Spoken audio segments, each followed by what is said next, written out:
میرا مالک اللہ، میرا رازق اللہ، میرا محافظ اللہ، میرا مددگار اللہ، میرا پشت پناہ اللہ، میرا دوست اللہ.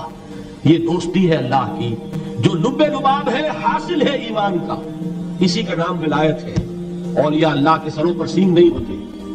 جس کے دل میں ایمان راسخ ہو چکا ہو وہی اللہ کا ولی ہے. جسے اللہ پر یقین ہو چکا ہے وہی اللہ کا ولی ہے. جسے یقین ہے اللہ میرے ساتھ ہے، میرا مددگار، میرا پشت پناہ، میرا ساتھی، میرا دوست، میرا محبوب، میرا محب.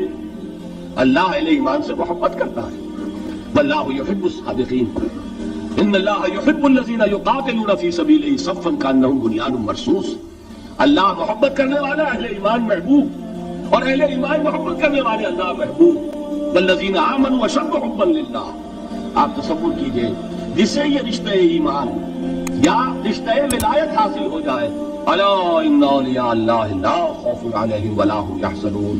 آگاہ ہو جاؤ، اللہ کے دوستوں کے لیے نہ کوئی خوف ہے نہ کوئی حزن ہے.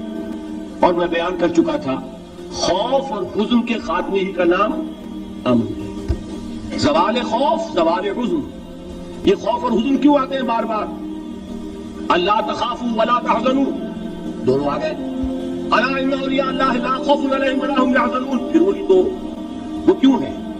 خوف ہوتا ہے کسی مستقبل کی بات کا، یہ نہ ہو جائے، وہ نہ ہو جائے، یہ نقصان نہ پہنچ جائے، یہ تکلیف نہ ہو، یہ غضب نہ آ جائے. خوف ہے مستقبل سے. حزن ہے یہ کیوں ہوا، یہ نہیں ہونا چاہیے تھا، یہ میرا فلاں چیز میرے ہاتھ سے جاتی رہی، فلاں موقع نکل گیا، اور بیٹھے ہوئے ہیں اندر ہی اندر کوڑ رہے ہیں. صدمہ ہے اور رنج ہے.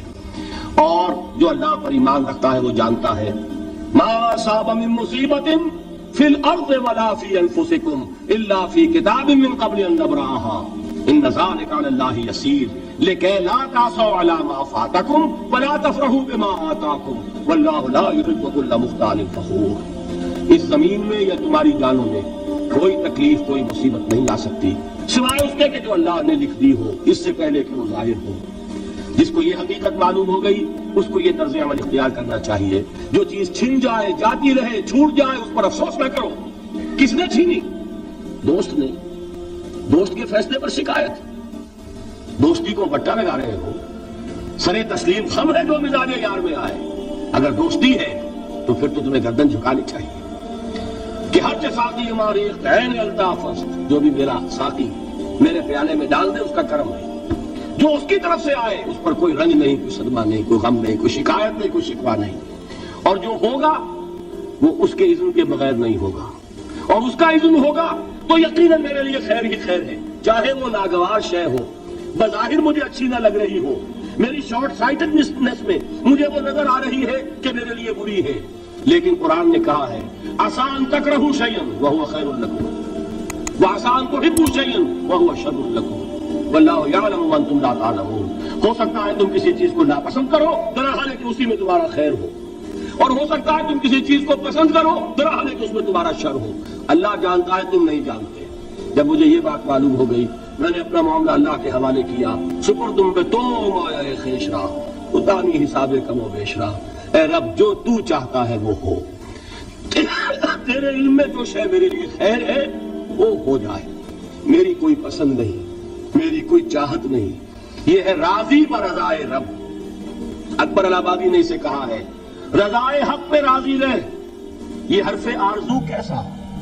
خدا خالق، خدا مالک، خدا کا حکم تو کیسا؟ جب میں آ گیا بیچ میں میری پسند، میری مرضی، میری خواہش، میری چاہت، یہی تو شرک ہے. ما شاء اللہ کان وما لم یشاء لم یکن. جو اللہ نے چاہا وہ ہوا، جو اس نے نہیں چاہا نہیں ہوا. اختیار اس کا ہے، میرا تو نہیں. رضائے حق پہ راضی رہے، یہ حرف آرزو کیسا؟ خدا خالق، خدا مالک، خدا کا حکم تو کیسا؟ اقبال نے اسے کہا ہے فارسی میں. اب آپ کہیں اس کا ترجمہ بھی کرو تو وہ مجھے ذرا اس وقت کچھ بہت ہی بدذوقی کسی بات نظر آئے گی. جائیے پوچھئے کسی سے جسے فارسی آتی ہو. برو کشید ز پیچا کے ہست بود مرا چه اقدہا کے مقام رضا کشود مرا. مجھے تو تمام پیچ و خم سے نکال دیا اس مقام رضا نے. میں راضی برضائے رب ہوں. جو فیصلہ اس کا میں اس پر راضی. تو کہاں کا حزن اور کس کا خوف؟ یہی زوال حزن اور زوال خوف، یہی ہے امن. یہ نتیجہ ہے ایمان کا. تو جان لیجئے یہ ہے لب لباب، یہ ہے حاصل ایمان کا.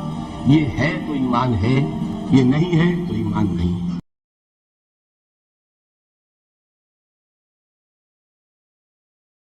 ایسے ہی اسلامی بیانات سننے کے لیے ہمارے چینل کو سبسکرائب کریں اور لوگوں تک شیئر کریں. جزاکم اللہ خیرہ.